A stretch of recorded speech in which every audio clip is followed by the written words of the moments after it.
ఆకాశలింగమై ఆవహించరా ఢమఢమని డమరుక ధ్వని సలిపి జడదని వదిలించరా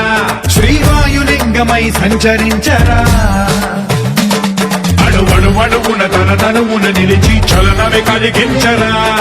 భస్మం